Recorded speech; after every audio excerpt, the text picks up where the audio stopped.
Who's walking? Where is it? Then I'll just scoop it back up. Neto?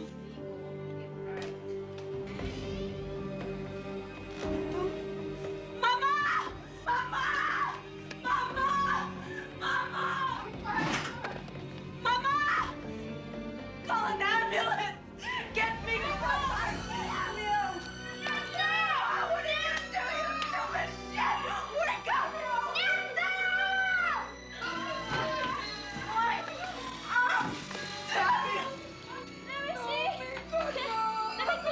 It was very, very true to her and very real. She's lived that moment. Cut.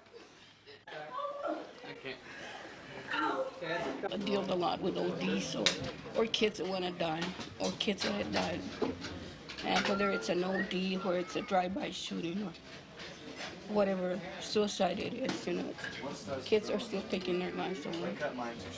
They're playing with dynamite and they don't even recognize it. Do I think it's worth it? No, but you know, when you get started, it's like, you know, you just can't stop till they put you away, you know, till they really, really put you away.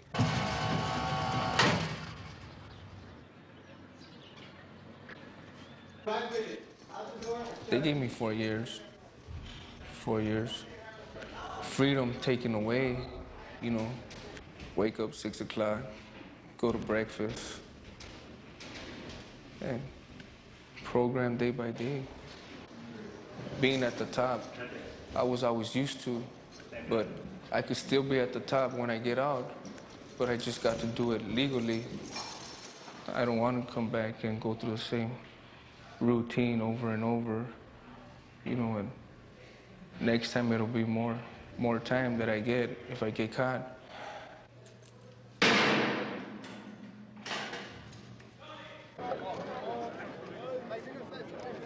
Folsom Prison near Sacramento is where a lot of the gang kids wind up. Many spend their entire adult lives behind these walls. That's how it goes with me.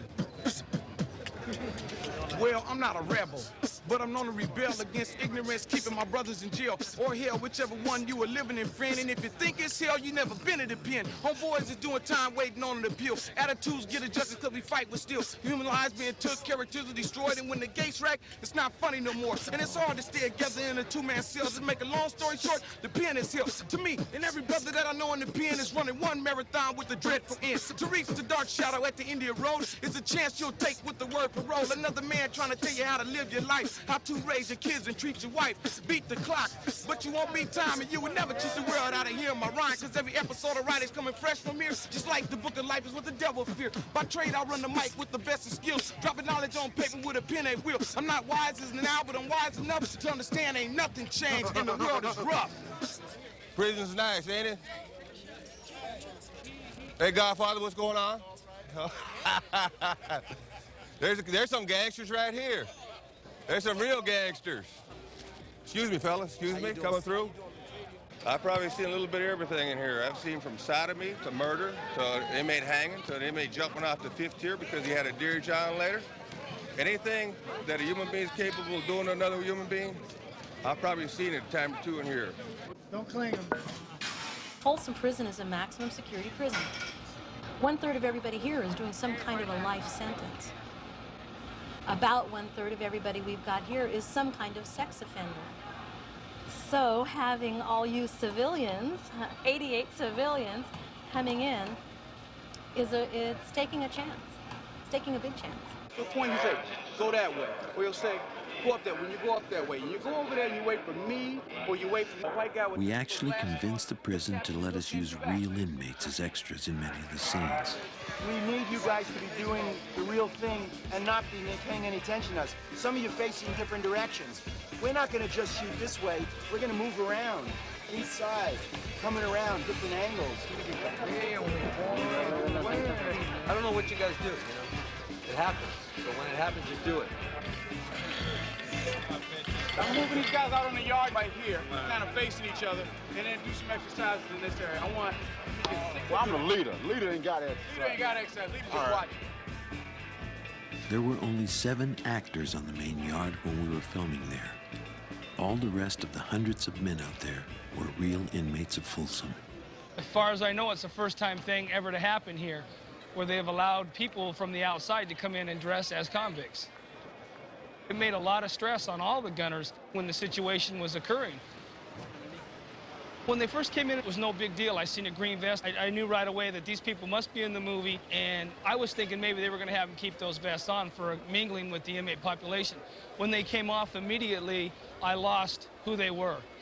I was concerned about if something was to happen and I have to fire my warning shot, would I be firing at an inmate or would I be firing at an actor? One day while we were filming out in the main yard, the alarms sounded and some guards came running by. A moment later, an inmate was rushed by on a gurney. We had no idea what happened, but we imagined it had been some kind of assault or stabbing. He got hit over the head with a weight pile, like a round weight or the dumbbell. But it happens all the time, It's just because racial stuff, you know what I mean? Somebody disrespects someone else, and they just start, getting off on each other. This is a different world from out there. It's dangerous in here.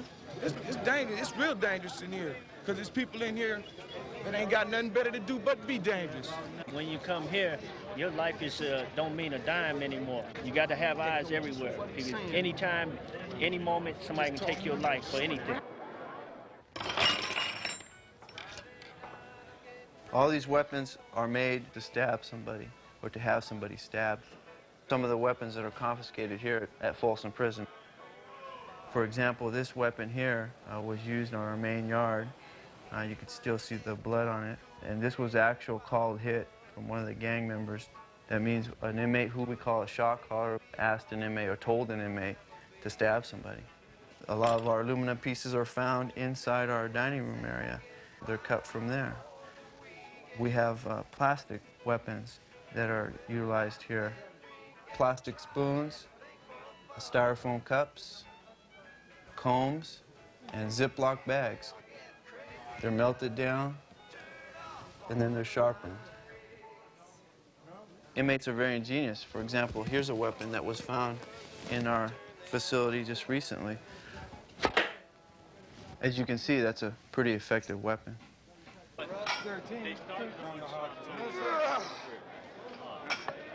Gangs in prison are much more intense and ruthless than gangs on the streets. They control many aspects of prison life, including who lives and who dies. You got Crips, you got Red Rags, you got BGF, you got Aryan Brotherhood, you got Skinheads, you got Southern Mafias, you got the Northern Enemies. It's an identity thing. When they first started, gangs were formed to protect their own against the other races. That was one of the reasons. Another main reason was when you first came into the institutions, they were there to help you out, to get you started. The main thing once you get to prison that you realize is survival. And I'm talking about all kinds of survival. I'm not talking about survival just your life. I'm talking about your manhood and a whole lot of other things. So you click up to stay a man. If a gang member is asked to stab somebody, he's expected to do it. If he refuses, he's often chosen as the next victim. That's what happens in the scene. To shank somebody here, would they actually go for the heart or would they try to get underneath the solar plexus? To tell you the truth, they'd go for the one-shot kill. I once got caught up in a situation like that where an order was given to me to stab another inmate. That's what happened when they asked me to do this. He straight out let me know, you don't have to do it. Then again, I already knew, since the time I've been around, I already knew that if I didn't do it, chances are down the line, it was gonna catch up to me.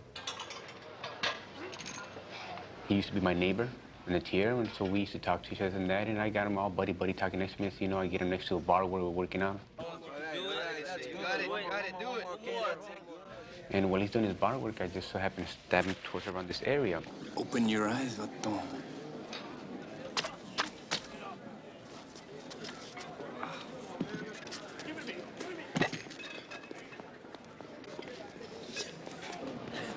Everybody down now!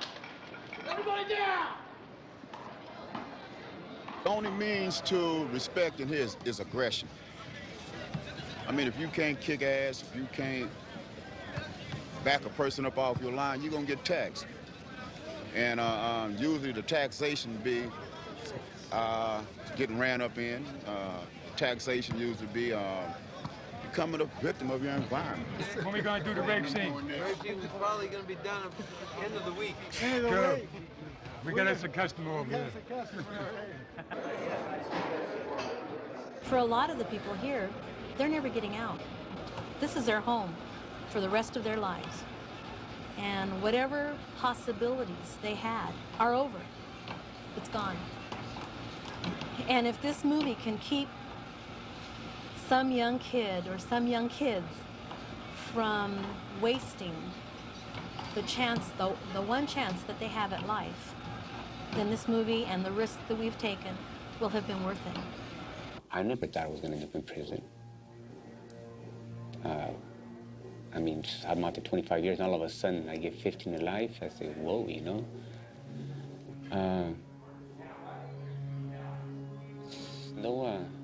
It's no game. This is not a game. It's something that, even now, every day, tell you the truth, every day, I sit back in my cell, lay down on my bunk, and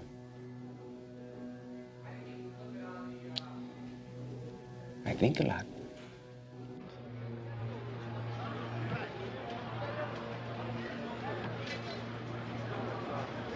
"16 in life without. That's the kind of loser I'm talking about. Got charged with murder in the first degree, cause he shot another man doing a robbery. His attitude was bad, no remorse was felt, so they gave him the shaft and tried him as an adult. And now his future is gone because he chose to rob when all he had to do was go and get his punk ass a job. So take notes if you will. This ain't no ordinary rhyme. It's a message, my friends. Only losers do time.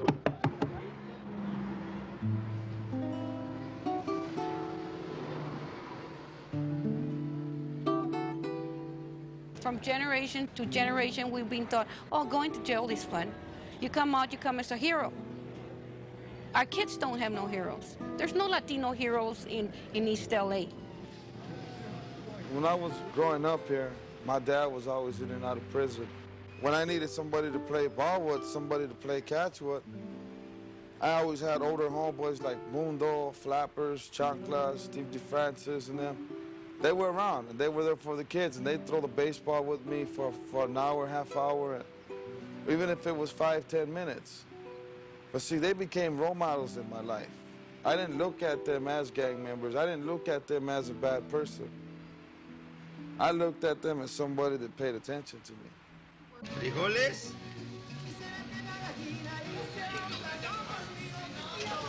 Usted, señor, queremos saber si es posible tomar una parte de la película por aquí y poder entrar y tomar la foto de aquí. Yo me quedo acá We afuera. didn't close this setup, and people are watching this. People are getting exposed to this, and this is almost.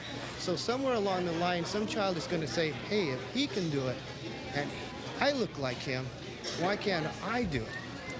Are we going to be in the movie, though? Oh, yeah. You guys are in the movie right now. Yeah? You're in the movie, yeah. Look at. Oh, my God. I think role models are the most important thing kids can have in their lives now. What I hope I bring is an ability for them to see that it is possible to dream and hold on to those dreams. That's it. One more time.